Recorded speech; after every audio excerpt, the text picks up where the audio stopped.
Hello friends, मैं हूं सुदर्शन प्रकाश और आप देख रहे हैं यूट्यूब चैनल गुरु चकाचक। दोस्तों, आज का टॉपिक हर उस स्टूडेंट्स के लिए है जो कॉम्पिटिटिव एग्जाम की तैयारी करते हैं। दरअसल हर कॉम्पिटिटिव एग्जाम में नेगेटिव मार्किंग होती है, चाहे वह यूपीएससी हो या फिर एनडीए हो या रेलवे हो या फिर कोई अदर एग्जाम्स। कई बार ऐसा देखा गया है कि स्टूडेंट्स पासिंग मार्क्स लाने के लायक सवालों के जवाब तो दे देते हैं, लेकिन फिर भी रिजल्ट खराब आ जाता है। स्टूडेंट्स के मन मुताबिक वो रिजल्ट नहीं आ पाता है। आपने कभी गौर किया है कि ऐसा क्यों होता है? दरअसल एक आंकड़े के मुताबिक ऐसे स्टूडेंट्स के मार्क्स कम आने की वजह है नेगेटिव मार्किंग। दरअसल ऐसा देखा गया है कि स्टूडेंट्स पासिंग मार्क्स लाने के लायक क्वेश्चन के आंसर तो दे देते हैं, लेकिन ज़्यादा नंबर लाने के चक्कर में सारे क्वेश्चन को सॉल्व करना चाहते हैं और उसी के चक्कर में जिन क्वेश्चंस के आंसर उनको नहीं आते हैं उनके भी जवाब वो तुक्का मारकर दे देते हैं और वह आंसर गलत हो जाता है, जिसकी वजह से नेगेटिव मार्किंग आती है। और जिन सवालों के सही जवाब भी उन्होंने दिए होते हैं वह नंबर भी कट जाता है। ऐसे में वह पास होकर भी फेल हो जाते हैं। लेकिन दोस्तों, आज की वीडियो में मैं आपको कुछ ऐसे ही तरीके बताऊंगा जिसके जरिए आप नेगेटिव मार्किंग से बच सकते हैं। तो चलिए वीडियो की शुरुआत करें और यह जानने की कोशिश करते हैं कि नेगेटिव मार्किंग से कैसे बचा जा सकता है। दोस्तों, इस वीडियो में मेरे द्वारा बताए गए टिप्स को अगर आपने अपना लिया तो यकीन मानिए एग्जाम में आपके नेगेटिव मार्किंग से तो बचेंगे ही और आप आसानी से एग्जाम को पास भी कर पाएंगे। तो चलिए अपने पहले पॉइंट से वीडियो की शुरुआत करते हैं और जानते हैं गेस के आधार पर जवाब ना दें। दोस्तों, एग्जाम में अक्सर ऐसा देखा जाता है कि जिन सवालों के जवाब कैंडिडेट्स को नहीं आते हैं उन सवालों को गेस करके जवाब देते हैं।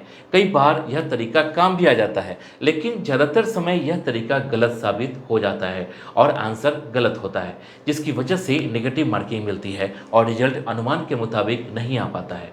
ऐसे में ज़रूरी है कि आप एग्जाम में जब बैठें तो जिन क्वेश्चंस के आंसर आपको नहीं आते हैं उसे बिल्कुल छोड़ दें, उसे गेस ना करें। अगर आप गेस करके जवाब देंगे और वह गलत साबित होता है तो जिन सवालों के आपने सही जवाब दिए हैं उसके नंबर भी कट जाते हैं और इसका नुकसान आपको उठाना पड़ता है। इसके बाद जानते हैं सभी क्वेश्चंस को सॉल्व करने से बचें। दोस्तों, एग्जाम में बैठने वाले सारे स्टूडेंट्स का फोकस होता है कि जितने भी सवाल पूछे गए हैं उन सारे क्वेश्चंस के आंसर दें, जबकि कोई भी स्टूडेंट्स ऐसा नहीं होता है जिसे एग्जाम में पूछे गए सारे सवालों के जवाब सही सही पता हो, लेकिन ज़्यादा नंबर लाने के चक्कर में या टॉप करने के चक्कर में वह उन सवालों के जवाब भी दे देते हैं जिन सवालों के जवाब उनको नहीं पता होता है। इसलिए एग्जाम में उन्हीं सवालों के जवाब दें जिन सवालों के जवाब उनको आते हों, और जिन सवालों के जवाब आपको नहीं आते हैं अगर उसका जवाब देंगे तो फिर नेगेटिव मार्किंग होगी और एग्जाम का रिजल्ट वैसा नहीं आएगा जैसा आपने सोचा है। इसके बाद जानते हैं क्वेश्चन को अच्छे से समझें। दोस्तों, नेगेटिव मार्किंग से बचने का एक सबसे बेहतरीन तरीका है कि जैसे ही आपको क्वेश्चन पेपर मिलता है पूरे क्वेश्चन पेपर को अच्छे से पढ़ें, हर एक क्वेश्चन को अच्छे से समझें, क्या पूछा जा रहा है, इसका जवाब कैसे देना है। अगर आप वह समझ गए तो फिर आपको जवाब देने में दिक्कत नहीं आएगी। अक्सर देखा गया है कि स्टूडेंट्स जल्दी जल्दी के चक्कर में क्वेश्चन को अच्छे से नहीं पढ़ पाते, जिसका नतीजा यह होता है कि वह जानते हुए भी उस क्वेश्चन का गलत जवाब दे देते हैं और फिर उन्हें नेगेटिव मार्किंग का सामना करना पड़ता है। ऐसे में आपको हमारा सजेशन है कि एग्जाम में जैसे ही आपको क्वेश्चन पेपर मिले आप पूरे क्वेश्चन पेपर को अच्छे से पढ़ें और समझें कि क्या क्वेश्चन पूछा गया है, उसके बाद ही उसका जवाब दें। अगर आप ऐसा करेंगे तो नेगेटिव मार्किंग से बहुत हद तक आप बच सकते हैं।